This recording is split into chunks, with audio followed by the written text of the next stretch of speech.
Bunker में बोला जा रहा है जाने के लिए, बंकर का उनको रास्ता पता नहीं है कहाँ जाए। इंडियन गवर्नमेंट एकदम बोल रहे हैं, मोदी जी बोल रहे हैं कि हम तो 56 इंच के सीना, भाई अब 56 फ्लाइट नहीं भेज पाए उनको बुलाने के लिए।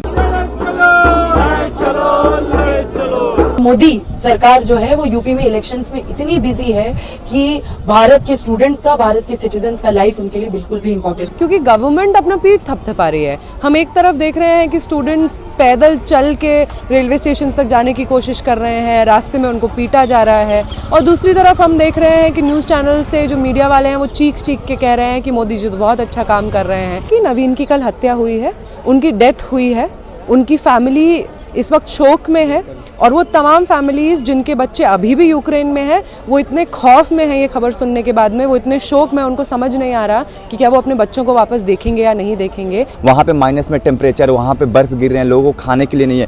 जो एक छात्र का अभी डेथ हुआ, आप देखेंगे गोलाबारी में जो मारे गए कर्नाटक के जो छात्र थे, आप देखिए वो भी जब उनके पास खाना पीना नहीं मिला था, ग्रोसरी शॉप पे गए हुए थे खाना पीने के लिए, तब उन पर गोलीबारी हुई और उस दौरान वो मारे गए। पहली बात तो बहुत लेट हो चुका है, कल ही एक भारतीय छात्र की मौत हुई है, कौन उसका जिम्मेदार है? मोदी जी हैं, पुतिन हैं, कौन है? या यूक्रेन के नेता या व्यवस्था जिम्मेदार है? कौन जिम्मेदार है? आपको चुनाव जीतना है यूपी का और बाकी राज्यों का, तो आपको चिंता थोड़े है, आपको तो अपनी कुर्सी की चिंता है बस। देखिए ये सरकार सिर्फ दिखावा करती है, ये हम सब ने देख लिया पिछले 7-8 साल में। क्या लगता है आपको कि देश के प्रधानमंत्री नरेंद्र मोदी की तरफ से अभी तक सही कदम उठाया गया? नहीं, बिल्कुल भी सही कदम नहीं उठाए गए हैं। देश भर में और पूरे वर्ल्ड में जो है एक स्पेकुलेशन वॉर के 15 दिन पहले से चल रहा था। सारे न्यूज़ चैनल्स इस बारे में बात कर रहे थे। तो क्या सच में हमारे प्राइम मिनिस्टर इतने डिल्यूजनल हैं कि उनको पता ही नहीं चला ये सब चल रहा है? और सबसे हैरान कर देने वाली बात ये है कि यूक्रेन में जो इंडियन स्टूडेंट्स फंसे हुए हैं वो वॉर होने के एक हफ्ते पहले से ट्विटर में लिख रहे थे कि टिकट्स एयर इंडिया के 1.5 लाख रुपए के हैं। तो क्या इंडियन गवर्नमेंट नहीं चाहती थी ये लोग वापस आए? क्योंकि प्राइम मिनिस्टर नेशनल टीवी में आके ये ज़रूर बोल रहे हैं कि आप भारत में आप पढ़ाई कीजिए, आप बाहर क्यों जा रहे हैं? तो क्या प्राइम मिनिस्टर बोलना चाह रहे हैं कि आप गए बाहर तो अब हम क्यों आपका देखें, आपने देश क्यों छोड़ा? बिकॉज जिस तरीके से इंडिया बुली हो रहा है, चाहे वो अफ़गानिस्तान में यूएस से बुली होना हो या अभी सिक्योरिटी काउंसिल में जिस तरीके से इंडिया ने एब्सटेन किया हो, इंडियन गवर्नमेंट शो कर रही है एक तो पूरे वर्ल्ड में कि we have become a weaker power by abstaining to vote against Russia's war. लेकिन आज ही यूपी के रैली के दौरान सोनभद्र में पीएम मोदी ने कहा है कि हमारी ताकत ही है विदेशों में जो कि छात्र वापस आ रहे हैं हमारे पास। कैसे ही हमारी ताकत हो सकती है जब हमारे एक फेलो स्टूडेंट नवीन जो कर्नाटका से यूक्रेन पढ़ने गए, उनकी मौत हो जाती है। अगर इवैक्यूएट हो जाते सारे सिटीजन्स और स्टूडेंट्स, और ऐसा नहीं है कि पहले भी यूएस लेड इन्वेजन्स हुए हैं लिबिया में, जहाँ से 16,000 इंडियंस को ओवरनाइट एयरलिफ्ट किया गया था, और अभी भी किया जा सकता था क्योंकि रशिया ने वॉर अनाउंस करने के बाद इवैक्यूएशन का समय दिया था। लेकिन इंडियन गवर्नमेंट और मोदी सरकार जो है वो यूपी में इलेक्शंस में इतनी बिजी है कि भारत के स्टूडेंट्स का, भारत के सिटीजन्स का लाइफ उनके लिए बिल्कुल भी इम्पोर्टेंट नहीं है। लिबिया की बात की 2008 में जब ये हमला युद्ध हुआ था लिबिया में, उसके बाद वहाँ से जो स्टूडेंट्स इवैक्यूएट हुए थे, कल ये मंत्री हैं केंद्र में गिरिराज सिंह, बिहार से आते हैं, उनका बयान था कि 2008 में जो इवैक्यूएशन हुआ है वो श्री प्रधानमंत्री मोदी ने किया था। अब देखिए, जिनको हिस्टोरिकल फैक्ट से कोई लेना देना नहीं है, जो खुद पढ़ाई के अगेंस्ट हैं, तो मैं उनसे ये एक्सपेक्ट नहीं करूँगी कि they will be completely knowing the facts, क्योंकि यही आज हमारी इंडियन गवर्नमेंट का यही स्थिति है, हमारा पार्लियामेंट का यही स्थिति है कि पढ़े लिखे लोगों को जेल में डाला जा रहा है, और जो बिना पढ़े लिखे हैं, जो बिल्कुल भी नहीं समझ रहे हैं, जो मनुस्मृति से पूरा देश चलाने का कोशिश कर रहे हैं, वो सरकार में बैठे हैं। आप लोग लगातार प्रोटेस्ट कर रहे हैं, क्या डिमांड है, क्या मांग है सरकार से? आप लोग क्या मांग कर रहे हैं, कैसे? हम ये मांग कर रहे हैं कि जल्द से जल्द भारत सरकार इस बात का अकाउंटेबिलिटी ले कि नवीन का मौत इसलिए हुआ क्योंकि वो नेग्लिजेंट थे। दूसरी बात ये कि जल्द से जल्द जितने भी इंडियन सिटीजन्स और स्टूडेंट्स फंसे हुए हैं यूक्रेन में, उनको जल्द से जल्द इवैक्यूएट किया जाए। आप क्या कहेंगे? लगातार वहाँ से वीडियोस भी आ रही हैं, कैसे बर्बरता हो रही है स्टूडेंट्स पे? देखिए वहाँ पे बहुत मतलब कि पीड़ादायक है, क्योंकि हम लोग जब छात्र हैं, कोई वहाँ पे पढ़ने गया था, कोई यहाँ पे किसी को पता नहीं था कि जाएंगे वहाँ पे वॉर होगा, वायलेंस होगा। आप देखिए यूक्रेनियन आर्मी यहाँ जो इंडियन स्टूडेंट के साथ मारपीट कर रही है, वो वीडियो कैसे आ रहा है हम लोग के सामने। जब इंडियन गवर्नमेंट बोल रही है, वहाँ के एडवाइजरी आ रहा है कि आप बॉर्डर पर पहुँचिए, ट्रेन के अंदर में उनको एंट्री नहीं मिल रही है। जब बॉर्डर पर 60-60 किलोमीटर चल के आ रहे हैं, फिर वहाँ से एक नया एडवाइजरी आता है कि आप यहाँ पर नहीं, आप 30 किलोमीटर और चल कर जाइए, वहाँ पर माइनस में टेम्परेचर, वहाँ पर बर्फ़ गिर रहे हैं, लोगों को खाने के लिए नहीं है। जो एक छात्र का अभी डेथ हुआ, आप देखेंगे गोलाबारी में जो मारे गए कर्नाटक के जो छात्र थे, आप देखिए वो भी जब उनके पास खाना पीना नहीं मिला था, ग्रोसरी शॉप पे गए हुए थे खाना पीने के लिए, तब उन पे गोलीबारी हुई और उस दौरान वो मारे गए। तो इस लेवल तक चल रहा है कि लोग पास खाने के लिए नहीं है। मेरे 4 फ्रेंड्स हैं वहाँ पे जो पढ़ रहे हैं, बता रहे हैं कि फ्लैश लाइट ऑन कर हाँ फ्लैश लाइट ऑन कर खा रहे हैं। जब वॉर में चल रहा है तो सारे जो अपार्टमेंट है, फ्लैट है, हॉस्टल है, जहाँ रह रहे लोग, लाइट ऑफ करा दिया जा रहा है। बंकर में बोला जा रहा है जाने के लिए, बंकर का उनको रास्ता पता नहीं है कहाँ जाए। इंडियन गवर्नमेंट एकदम बोल रहे हैं, मोदी जी बोल रहे हैं कि हम तो 56 इंच के सीना, भाई अब 56 फ्लाइट नहीं भेज पाए उनको बुलाने के लिए। 4 मंत्री भेजा गया है बॉर्डरों पे कि वहाँ से सकुशल भारतीय छात्र को आप 4 मंत्री नहीं, वहाँ 400 फ्लाइट की जरूरत है। हम मंत्री ना प्रधानमंत्री खुद चले जाएं, अकेला चले जाएं। प्रधानमंत्री इस देश में 10,000 करोड़ के फ्लाइट खरीदे खुद घूमने के लिए। क्या इस आपदा की घड़ी में उस फ्लाइट को वहाँ नहीं भेजा जा सकता उनको रेस्क्यू करने के लिए? क्या वो इस देश के छात्र नहीं है? क्या इस देश की मीटिंग ने बाहर पढ़ने, यहाँ की मजबूरी रही तब तो वो बाहर पढ़ने गए। आप यहाँ पे सीट बढ़ा देते मेडिकल में, उनको एडमिशन मिल जाता, क्यों जाता? कोई बाहर शौक से तो नहीं गया ना, वहाँ पे मरने तो कोई नहीं गया, पढ़ने गए, तालीम हासिल करने गए, उसके बाद आएंगे यहाँ पे इसी देश में सेवा करेंगे। ऐसा तो है नहीं कि निकल जाएंगे, गवर्नमेंट के संज्ञान में नहीं है सारी बातें। यहाँ लगातार वहाँ से वीडियोस आ रही है, वायरल वीडियोस भी हो रही हैं, कैसे बर्बरता हो रही भारतीय छात्रों पे?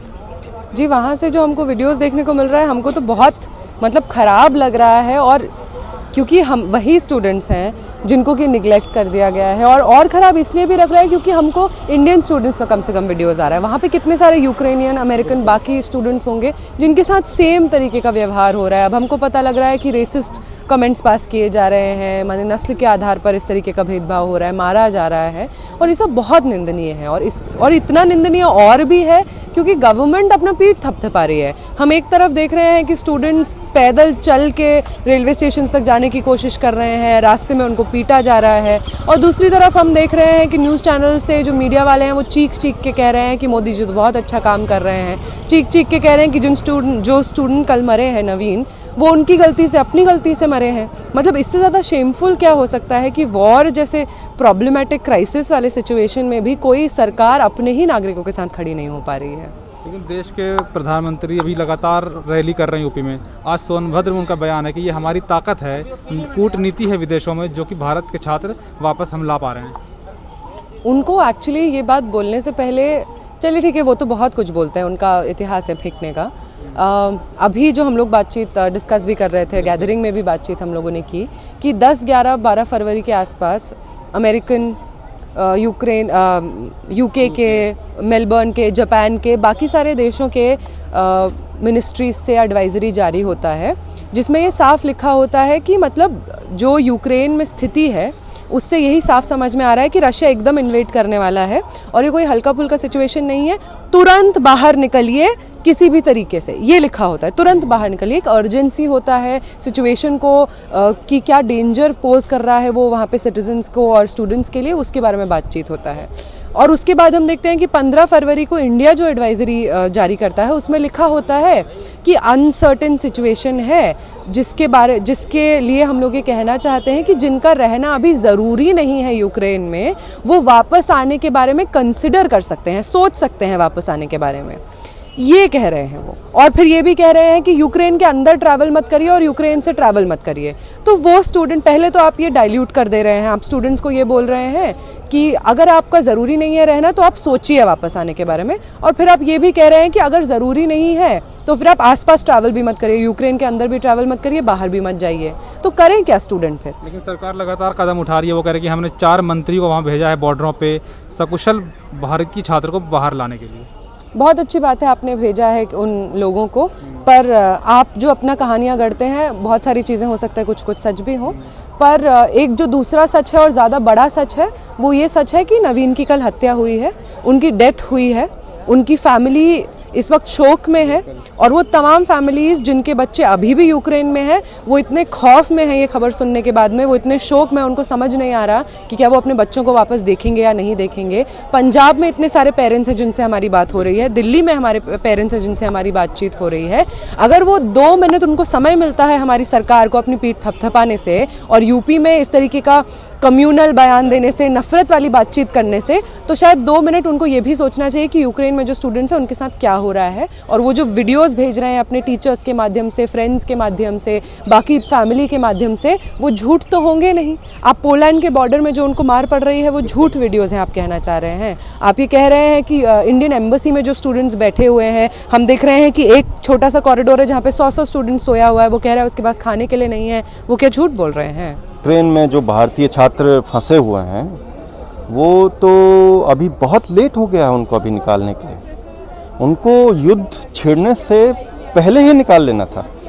जब मोदी जी ये कहते हैं कि पुतिन साहब उनके दोस्त हैं और अच्छे दोस्त हैं, और हमारे और रशिया के इतने अच्छे दोस्ताना संबंध हैं कि हम उनके इस गलत कदम को कंडेम भी नहीं करते हैं, उसकी निंदा भी नहीं करते हैं यूनाइटेड नेशंस में, तो क्या हम इतना सा नहीं बोल सकते कि आप ज़रा थोड़ा ठहर जाइए, भारतीय छात्रों को हम निकाल लेते हैं? कुछ इस तरह के कुछ अरेंजमेंट नहीं हो सकता है क्या? तो ये पहली बात तो बहुत लेट हो चुका है भारतीय छात्रों को निकालने के लिए। कल ही एक भारतीय छात्र की मौत हुई है, कौन उसका जिम्मेदार है? मोदी जी हैं, पुतिन हैं, कौन है? या यूक्रेन के नेता या व्यवस्था जिम्मेदार है? कौन जिम्मेदार है? वहाँ पर छात्रों के साथ कितना दुर्व्यवहार हो रहा है। ऐसे वीडियोस आ रहे हैं छात्रों के जो ये कह रहे हैं कि उन्हें लातें मारी जा रही हैं, लड़कियों के साथ अभद्रता हो रही है, और बहुत सारे छात्र तो अभी भी वहाँ फंसे हुए हैं ना। आपने समंदर में से 2 बूंद निकाल लिए छात्र, तो क्या निकाला? और आप देखिए कितने समय से जो हमारे जो हुक्मरान हैं आज के, हमारे जो नेता हैं, हमारी जो रूलिंग पार्टी है, वो तो सिर्फ कैंपेनिंग में बिजी है, चुनाव में बिजी है। तो आपको छात्रों की सुध कहाँ से होगी? आपको चुनाव जीतना है यूपी का और बाकी राज्यों का, तो आपको चिंता थोड़े है, आपको तो अपनी कुर्सी की चिंता है बस। देखिए ये सरकार सिर्फ दिखावा करती है, ये हम सब ने देख लिया पिछले 7-8 साल में। लोगों ने कहा कि मोदी जी को मौका दीजिए, मौका दिया, देश की जनता ने मौका दिया, लेकिन हम सब ने देख लिया कि सिर्फ झूठ और दिखावे के अलावा इस सरकार में कुछ भी नहीं है। आप इतना सा काम करेंगे, उसको कैमरा से इतना बड़ा दिखा देंगे, ठीक है, तो इससे कुछ नहीं होता है। दूसरी बात, बहुत सारे अच्छे काम पिछली कुछ सरकारों ने भी किए, कुछ अच्छे काम इस सरकार ने भी किए होंगे, ठीक है, मैं वो नहीं कह रहा हूँ, लेकिन आप इतना झूठ, इतना बढ़ा चढ़ा के ये सब जो बताते हैं ये गलत है। आप जनता के साथ धोखेबाजी मत कीजिए। देखिए, हम जानते हैं कि जो पुतिन है, जो रशिया के प्रेसिडेंट है, उन्होंने एक इंपीरियलिस्ट वॉर छेड़ दिया यूक्रेन के खिलाफ, और हम देख रहे हैं रोज कैसे डिस्टर्बिंग न्यूज़ आ रही है, नया नया वीडियो सामने आ रहा है। इतने सारे भारतीय छात्र हैं जो आज यूक्रेन में फंसे हुए हैं। कुछ वीडियोज़ आ रही है जो बंकर के नीचे से आ रही हैं, कुछ हम देख रहे हैं कि बर्फ़ में ठुठरते हुए हमारे वहाँ पे छात्र हैं। और हमने एक बहुत दुखद न्यूज़ सुनी कि हमारे जो एक इंडियन स्टूडेंट है जो मार्केट में था, तो रशियन शेलिंग में उसकी मौत हो गई। और मौत के बाद instead of condemning that, instead of supporting that, instead of making attempts कि वहाँ से लोगों को निकाला जाए, जो हमने देखा कि कैसे बर्बरता वाली स्टेटमेंट आई। बोला गया कि जो स्टूडेंट था वो अपनी मौत का खुद जिम्मेदार है। तो हम देख ही रहे हैं, इसके अलावा और भी स्टेटमेंट्स आ रहे हैं कि वहाँ पे लोग क्यों पढ़ने गए हैं, जो वहाँ से पढ़ के आते हैं और यहाँ पे पेपर क्रैक नहीं कर पाते। तो देखिए बहुत इनसेंसिटिव चीज़ है। आज एक हमारा छात्र मरा है, अगर लोगों को एयरलिफ्ट नहीं किया, अगर लोगों को जल्दी से जल्दी नहीं निकाला गया, तो हम ये भी देखेंगे कि आने वाले समय में और लोगों की भी मौत हो सकती है। हम अभी भी न्यूज़ सुन रहे हैं कि वहाँ पे उनको रेसिज्म फेस करना पड़ा है, उनको ट्रेन में नहीं बैठने दिया जा रहा। तो आज बहुत ज़रूरी है कि जो ये मोदी सरकार के मंत्री हैं ये उल जलूल स्टेटमेंट ना दे, बल्कि उल्टा बिल्कुल अपना सारा प्रयास लगाए और जल्दी से जल्दी हमारे जितने भी भारतीय वहाँ पे फंसे हुए हैं उनको जल्दी से जल्दी वापस लाए, और इवन जो यूक्रेन में वॉर हो रही है उसके खिलाफ एक स्टैंड ले, क्योंकि ये इंसानियत की बात है। आप देख रहे हैं नेटरिक न्यूज, साहस सच कहने का।